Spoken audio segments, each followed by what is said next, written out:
Hello, welcome to the August 11th Partisan Primary Election Day training for the Village of Menominee Falls.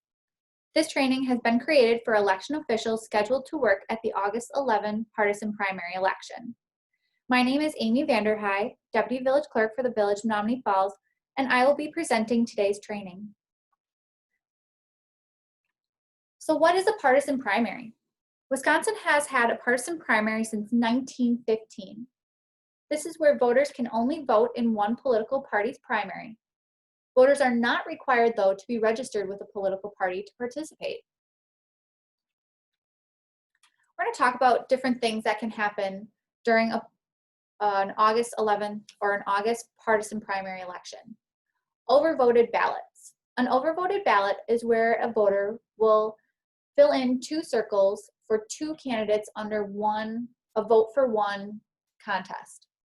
So as you can see on the screen, the voter has voted for Russ Feingold and Scott Harbach.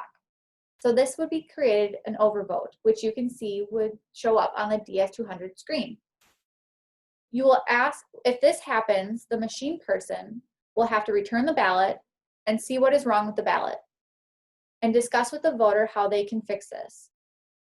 If something like this happens, the voter does have the right to cast the ballot as is, which means you'll enter the ballot into the machine and press cast, or they can spoil this ballot and receive a second ballot. If something like this were to occur, please have the Chief Inspector come over and help retrieve another ballot for this voter. Crossover voted ballots. A crossover voted ballot is when somebody during a partisan primary selects a vote under two different or more parties. So as you can see on the right side of the screen, this person had voted for someone under the Republican Party and the Democratic Party.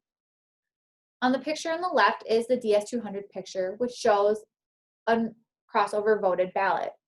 Again, you will return the ballot out of the machine, discover what was wrong, and help the voter fix this. For this type of election, if they have done a crossover vote, as long as they have filled in the party preference section on the ballot, it will only look at those votes under the specific party. Also with party preference, if somebody decides they want to vote for a specific party, if they fill in the party preference, that does not mean that everybody gets a vote under that party.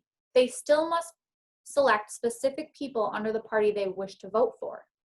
Reason being is, as you can see under the Democratic Party here, there may be two different people under a specific portion.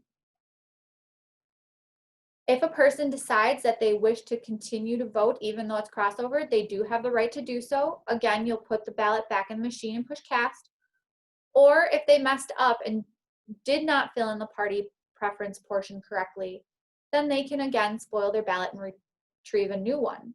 Again, this is something the Chief Inspector will need to help with, and note it on the inspector statement. This is a screen showing a crossover ballot. So you can see under the Democratic Party, they have chosen Tom, and under the Republican Party, they've chosen Alberta. Now this is a ballot that would actually make it through the machine okay, because under the party preference section, they have chosen the Democratic Party, which means the DS200 tabulator machine will only look at those contests under that party. If somebody has crossovered, all they would need to do to fix it if they did not choose the party preference section is to do so. Registered write-ins. As of July 28th, there are no registered write-ins.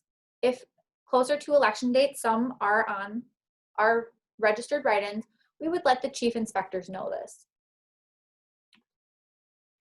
Important information. So brand new, just for this election, starting just now for this election, voter registrations, they must have lived at their current address in the village at least 28 days before the election. This is on or before July 14th. This just came out from the 7th Circuit Court of Appeals ruling on one Wisconsin Institute case that is now in effect. If the voter has not resided at their current address for the past 28 days, they do need to return to vote at their previously lived address. or where they are last registered. Emergency response plan. We do ask that all election officials review this before election day. It is a document linked on the bottom of your screen. Ballots. So the end of the day, bagging ballots. Poll workers will need to look at the ballots for write-ins when we take them out of the machine.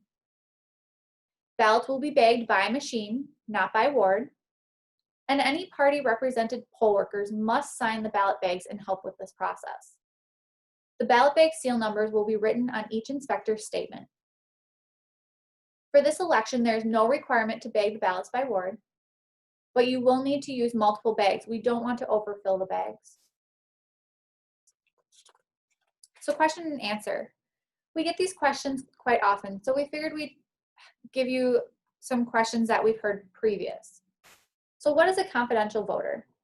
The answer is a confidential voter is a voter who has been a victim of domestic abuse, sexual assault, or stalking.